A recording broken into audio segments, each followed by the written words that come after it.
Ja. Jeg vil gerne udlede beviset for fremskrivningsfaktoren for den eksponentielle udvikling, som går igennem punkterne x1, y1 og x2, y2.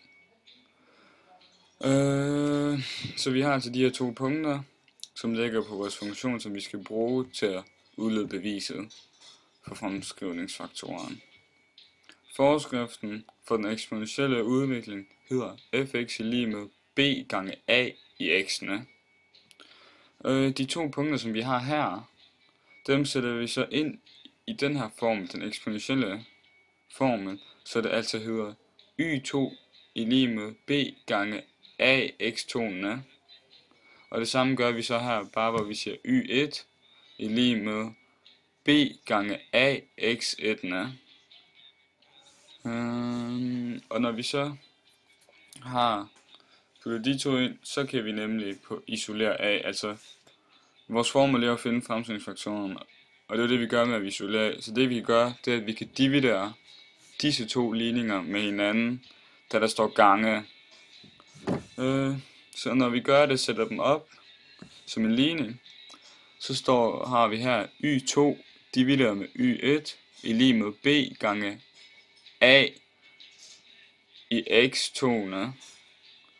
Og nedenunder har vi så b gange a i x1'ene.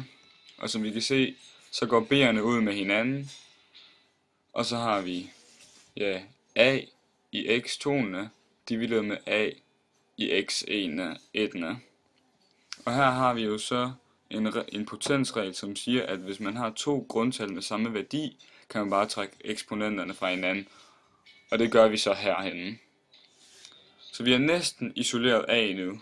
Lige nu står der faktisk a i x2 minus x1'ene i lig med y2 divideret med y1.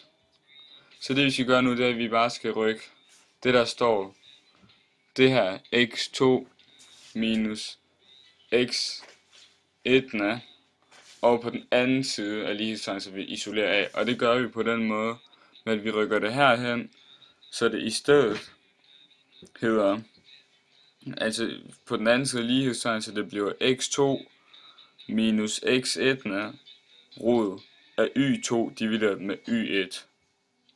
Og det er så den endelige fremskrivningsfaktorer. Altså, nu har vi isoleret den, og når vi har tallene på x1, y1 og x2 og y2 koordinaterne, kan vi sætte det ind i denne formel og finde a på den måde.